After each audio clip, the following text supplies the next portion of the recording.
touch the sound of silence. And in the naked light I saw 10,000 people, maybe.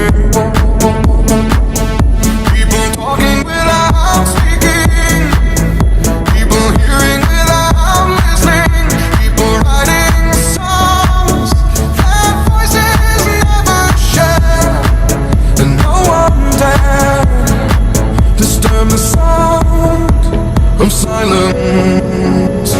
Fools said, you do not know. Silence like a cancer grows.